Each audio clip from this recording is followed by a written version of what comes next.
Sudah, Bu. Oke. Udah Bu, kelihatan. Oke. Saya lanjutkan ya di sini untuk metode pengumpulan data. Nah, kalau tadi itu kan sudah bicara tentang masalahnya gitu ya, masalahnya seperti apa, timbulnya dari mana. Kemudian sekarang cara mengumpulkan data dari permasalahan-permasalahan tersebut itu dari seperti apa. Nah, di sini untuk teknik pengumpulan datanya dilakukan dengan cara membagi daftar pertanyaan kepada responden agar responden tersebut memberikan jawabannya. Jadi untuk teknik pengumpulan data itu banyak sekali. Mungkin teman-teman itu pada saat melihat TA kelas itu ada metode penelitian ya, ada metode pengambilan data, wawancara, kemudian ada dari pustaka dan macam-macam ya. Nah, itu bisa dilakukan banyak hal. Bisa dilakukan secara observasi di sini. Jadi observasi itu ya bisa langsung terjun ke tempat yang memiliki masalah tersebut. Misalkan di sini teknik pengumpulan data dengan menggunakan indera. Jadi tidak hanya dengan pengamatan menggunakan mata saja, tapi juga menggunakan indera yang lain. Ketika kita terjun langsung kan jadi kita ikut merasakan. Misalkan ketika dulu waktu tahun berapa ya, 2000-an itu ada penelitian tentang di Jogja itu kan dulu awal-awal tahun 2000-an itu gencar sekali bahwa kota pelajar di Jogja itu sudah berubah ya, bukan lagi kota pelajar tetapi ada atau banyak pelajar yang mohon maaf ada apa namanya berprofesi sebagai apa ya, apa sih istilahnya, mencari uang tapi di dunia malam misalkan seperti itu. Karena dulu kan sering lagi boomingnya itu ya, berita-berita itu. Jadi ketika orang yang mau meneliti benar nggak sih bahwa sekian persen mahasiswa atau pelajar di Jogja itu ternyata dia tidak murni pelajar, tetapi juga ternyata dia punya tambahan pekerjaan atau punya pekerjaan sampingan dalam tanda kutip itu yang di dunia malam seperti itu ya. Jadi ketika kita mau meneliti sebuah fenomena yang ada, misalkan itu tentang dunia malam, otomatis kita observasinya juga harus ke situ. Jadi kita harus terjun ke situ, harus mengamati langsung ke dunia malam, mungkin di klub-klub atau mungkin di tempat yang lain lah yang digunakan untuk proses seperti itu. Nah, ketika terjun ke situ, pasti panca indera yang lain juga ikut bekerja, tidak hanya mata saja, mungkin berpikir, merasakan, oh ternyata orang yang statusnya sebagai pekerja malam itu seperti ini dan seterusnya. Ini masuk ke observasi. Kemudian kalau misalkan kita misalkan meneliti tentang kesehatan ya, tentang penyakit anak misalkan, berarti kita juga harus turun tangan atau kita harus datang ke tempat anak-anak yang sakit misalkan, atau khusus klinik anak. Nah, jadi memang harus pengambilan datanya seperti itu, harus terjun ke situ. Jadi tergantung dari tema yang nanti akan dipakai untuk penelitian. Kemudian mendengarkan, mencium, mengecap, meraba termasuk salah satu bentuk dari observasi juga. Misalkan ada jenis penyakit tertentu yang ketika diraba itu berbeda dengan pada saat dia sehat. Oh, kalau sakit itu ternyata jadinya disentuh itu agak beda rasanya dan seterusnya ya. Jadi benar-benar itu harus menggunakan indera perasa atau yang lain, sehingga dari situ nanti kita ungkapkan kemudian diolah dengan kata-kata. Instrumen yang digunakan dalam observasi adalah panduan pengamatan dan lembar pengamatan. Jadi setelah kita observasi, kemudian kita butuh instrumen tambahan, misalkan dengan pertanyaan, kemudian bisa dengan catatan atau yang lainnya. Jadi intinya apa yang kita rasakan dari indera tersebut itu kita bisa dokumentasikan. Kemudian di sini ada survei atau wawancara. Di sini bisa langsung, bisa telepon, bisa surat ya, macam-macam untuk surveinya. Nah, ini yang pertama tadi bahwa dilakukan dengan cara membagi daftar pertanyaan. Kalau misalkan itu yang dilakukan dengan kuesioner atau angket, macam-macam bentuknya ya. Jadi kalau untuk wawancara langsung di sini kelebihannya bisa bertanya jawab secara jelas karena langsung dari sumbernya. Jadi tanya jawabnya jangan jangan melalui pihak ketiga atau orang lain, jadi harus langsung ke sumbernya. Kemudian dapat digali informasi yang lebih rinci karena kita tanyanya langsung ke sumbernya. Kemudian pewawancara juga dapat mengontrol pertanyaannya, apakah pertanyaannya itu, kalau mungkin kita menggunakan kertas atau kuesioner, kadang kita mau menuliskan yang lebih rinci, itu kadang jadi maknanya berubah ya, karena setiap orang itu membaca itu kadang memaknainya berbeda, mungkin kurang koma, kemudian kurang titik aja nanti bisa berubah arti. Berarti kalau dengan wawancara itu kita bisa mengontrol, oh ini orang yang saya wawancara ini lagi emosinya nggak bisa terkontrol nih, berarti saya harus bisa ngerem, saya harus bertanya seperti apa. Tapi kalau orangnya fine fine aja, mungkin oh saya bisa masuk nih ke pertanyaan yang lebih mendalam lagi dan seterusnya ya, jadi bisa lebih bisa dikontrol di situ. Kemudian ada kelemahannya juga ya tentunya, yaitu membutuhkan banyak biaya dan waktu. Kenapa? Karena kita harus terjun ke situ. Berarti kalau misalkan seperti contohnya tadi di dunia malam, berarti kita harus meluangkan waktu malam-malam. Harusnya malam itu kan buat tidur, tapi kita malah harus ngikut ke sana. Butuh biaya. Iya, masa iya kalau misalkan cuma di situ wawancara aja.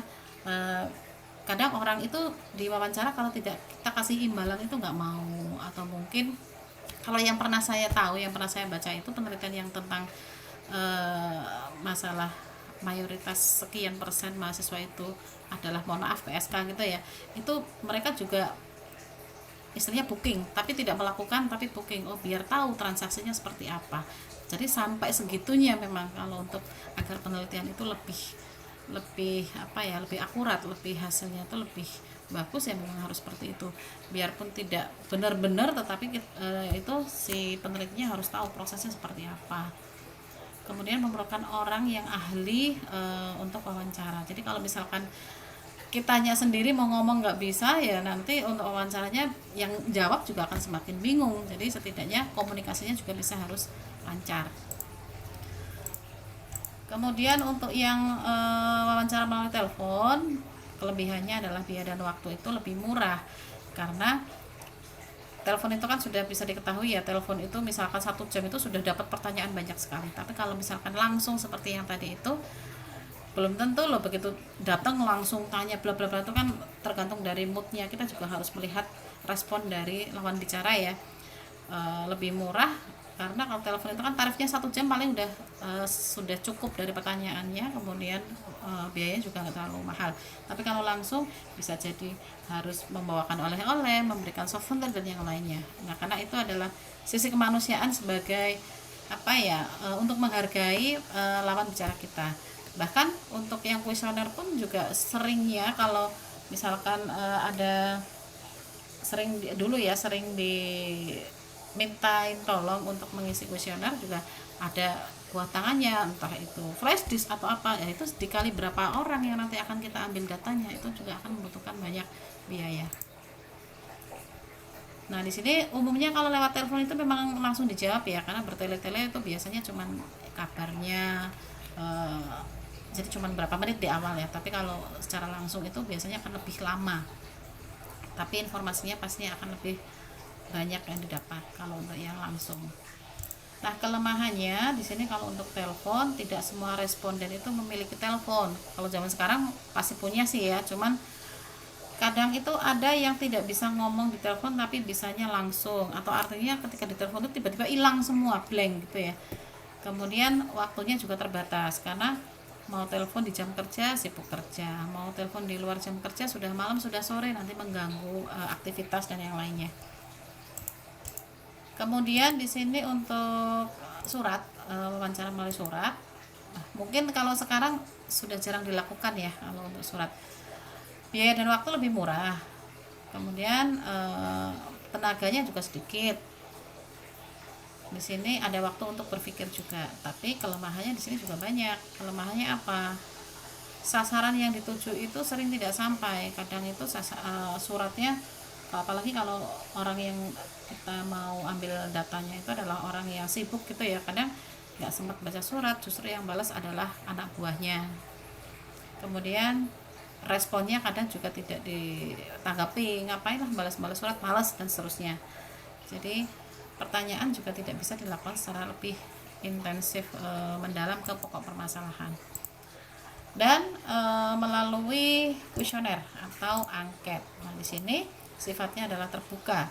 Jadi dalam kuesioner ini responden diberikan kesempatan untuk menjawab suatu dengan kalimat sendiri.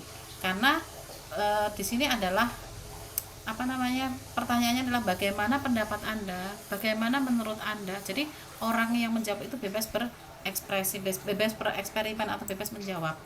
Tetapi kalau nanti kekurangannya ada lagi. Kalau untuk yang terbuka, kekurangannya di kita yang meneliti itu nanti menerjemahkannya agak susah, karena kan pertanyaannya menurut pendapat masing-masing. Jadi kita menilainya nanti agak susah untuk mengolah ke datanya, itu agak lebih banyak tenaga ya. Kemudian ini yang terbuka. Kalau yang tertutup, di sini dalam kuesioner ini jawabannya juga sudah disediakan oleh peneliti. Jadi tinggal memilih saja, misalkan bagaimana pendapat Anda tentang harga barang di supermarket ini, sangat mahal, cukup, dan seterusnya.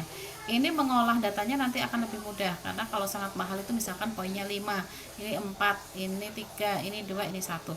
Tapi kalau ini, bagaimana pendapat Anda tentang harga ini? Nah, jawabnya kalau saya ini tergantung sih, ada harga yang mahal, ada harga yang murah. Tapi kalau khusus merek ini murah, khusus merek ini mahal. Nah, kita mengolah ke data angkanya seperti apa nantinya, itu akan lebih sulit. Jadi plus minus ya. Jadi nanti untuk proses penelitian itu dalam pengambilan data itu tidak harus satu metode saja, bisa jadi angket yang tertutup, bisa tambah wawancara, bisa tambah terjun langsung ke lokasi, dan seterusnya. Jadi boleh dipadu-padankan, tidak harus satu. Kemudian di sini ada kelebihan untuk kuesioner. Yang pertama, peneliti itu tidak perlu datang langsung ya, karena kuesioner itu kan sekarang sudah bisa pakai Google Form, itu langsung di share ke grup, langsung semuanya ngisi. Kalau zaman dulu kuesioner ya harus datang ke lapangan, ngasih kertas satu-satu, yang di print itu ada 100 lembar, diberikan ke 100 orang, tetapi nanti yang balik lagi paling cuman 30, jadi nggak semuanya bisa kembali. Apalagi kalau kuesioner itu hanya kuesioner saja dan nggak pernah kenal sebelumnya, jadi itu juga akan sangat berpengaruh. Nah, kalau misalkan kenal, mungkin ada sisi nggak enak, atau mungkin ada juga pertanyaan yang mungkin sangat privasi sehingga itu tidak mau dikulik. Nah, tapi biasanya kalau kuesioner yang secara langsung itu misalkan memberikan imbalan, mungkin ada buah tangan dan ada intronya, mohon maaf bahwa saya dari sini akan melakukan penelitian, mohon kiranya untuk membantu saya untuk mengisi kuesioner yang telah kami bagikan. Ini ada sedikit untuk tali buah tangan, atau mungkin ucapan terima kasih karena sudah mengisi ini. Pasti yang balik lagi nanti banyak. Kuesionernya 100 yang dibagikan, yang balik bisa jadi 100 juga, setidaknya lebih banyak lah daripada yang sama sekali tidak memberikan imbalan ya, karena itu juga menyita waktu yang nanti akan diberikan kuesioner. Kemudian dapat dibagikan serentak sehingga lebih cepat ya. Jadi kalau satu pertanyaan tinggal satu lembar itu isinya 10 pertanyaan, langsung bisa dicetak 100, langsung dibagikan ke 100. Ketika nanti dikembalikan, otomatis dapatnya juga langsung banyak. Kemudian dapat jawab oleh responden sesuai dengan waktu yang ditentukan. Misalkan dikasih waktu 1 minggu, nah itu bisa dikerjakan dalam waktu 1 minggu. Kemudian dapat dibuat anonim, jadi tidak harus memberikan identitas aslinya ya. Jadi yang penting pertanyaan itu terjawab, tidak penting bahwa dari siapa dan dari nama siapa atau orangnya siapa, kenal atau tidak, itu nggak penting. Yang penting pertanyaannya sudah mewakili dari semua yang ada di kuesioner. Nah, di sini juga bisa dibuat standar, artinya semua kalangan itu bisa menjawab kuesioner yang dibagikan. Jadi tidak, oh ini kuesioner untuk perempuan, ini kuesioner untuk laki-laki, enggak. Jadi langsung dibuat standarnya, nanti bisa dijadikan satu. Misalkan jika Anda perempuan, maka langsung kerjakan poin sekian, jika laki-laki maka langsung kerjakan poin sekian. Jadi bisa langsung dibuat seperti itu. Nah, di sini agar kuesioner efektif itu yang pertama adalah tentukan variabel yang diteliti. Yang kita mau teliti itu apa? Jadi pentingnya kita menentukan variabel di penelitian. Kita menelitinya tentang presensi mahasiswa, ya berarti langsung pertanyaannya yang berhubungan dengan presensi mahasiswa, jangan melebar kemana-mana. Yang berhubungan dengan presensi apa saja itu yang nanti akan dijadikan sebagai bahan untuk pertanyaan. Indikatornya apa? Nah, sudah tahu kan bahwa yang diteliti variabelnya adalah tentang presensi, berarti indikatornya apa? Apakah pada saat kuliah itu adalah keterlambatan untuk presensi, atau mungkin susah dibuka dan seterusnya. Jadi indikator-indikator yang ada di dalam penelitian itu juga dituliskan di sini. Sub indikatornya juga harus jelas. Jadi dari indikator itu pastinya ada subnya, itu juga perlu dibuat pertanyaannya di situ. Kemudian transformasi sub indikator menjadi kuesioner. Jadi dari pertanyaan-pertanyaan itu dari faktor-faktor ini nanti akan dijadikan sebagai bahan dari pertanyaan kuesioner. Misalkan kita variabelnya adalah tentang presensi online, indikatornya apa? Indikatornya adalah Amikomban, kemudian selain Amikomban apa ya? Kalau untuk mahasiswa Amikomban aja ya. Kalau dari mungkin indikatornya adalah dari sisi mahasiswa dan dari sisi dosen. Kemudian sub indikatornya mungkin kalau dari mahasiswa adalah kalau mengaksesnya melalui Amikom One. Kemudian dari sisi dosen adalah dari aplikasi presensinya. Nanti dari sub indikator itu bisa ditanya menjadi kuesioner.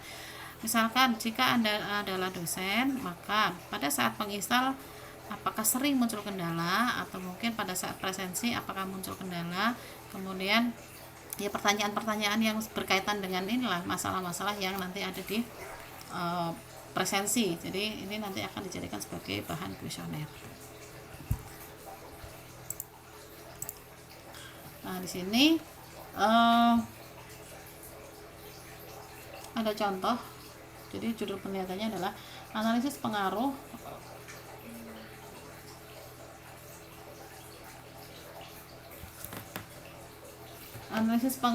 tentang kemampuan pegawai ya terhadap prestasi kerja.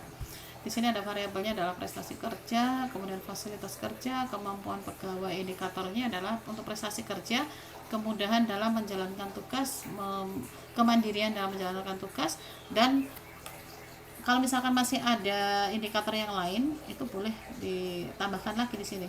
Fasilitas kerja, keadaan ruang kantor, ketersediaan perabotan, ketersediaan alat komunikasi, mungkin fasilitas yang lainnya itu bisa masuk ke sini.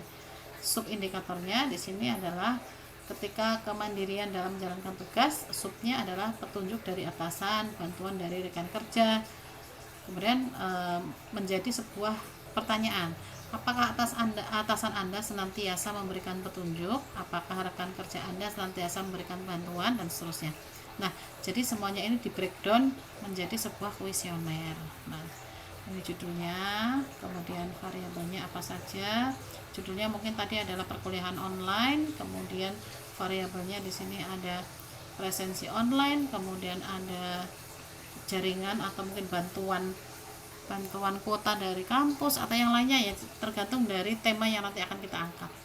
Kemudian subnya itu apa saja yang masuk ke dalam sub indikator. Kemudian dari sub itu bisa dibuat pertanyaan yang nanti akan diisikan oleh si responden, yang hasil dari responden itu nanti kita bisa olah menggunakan data atau pengolahan data dari masalah tersebut.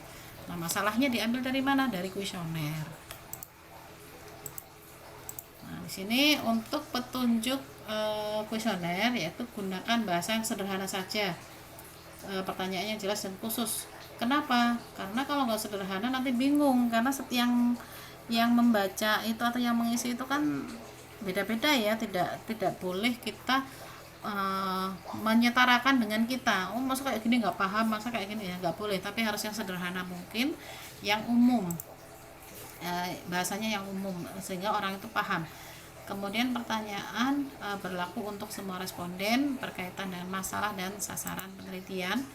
Tidak boleh ambigu, tidak boleh menggiring, tidak boleh bersifat klise. Jadi tidak boleh menggiring itu ya seolah-olah menjelekkan bahwa ini ada masalah, sebenarnya nggak boleh. Tapi tetap pertanyaannya harus jawabannya juga harus adil, bahwa ada yang setuju ada yang enggak gitu. Jadi tidak boleh menggiring semua pertanyaan harus gak setuju atau setuju, itu nggak boleh. Tidak ini ulang spasi, tidak memuat informasi yang tidak memiliki yang tidak dimiliki oleh responden, tidak memuat hal yang bersifat pribadi dan peka. Jadi semuanya bersifat umum dengan konteks masalah yang diteliti ya, bukan umum semuanya masuk, enggak, tapi tetap masih dalam konteks di penelitian. Oke, mungkin itu ada yang mau ditanyakan dulu. Bu, saya mau nanya.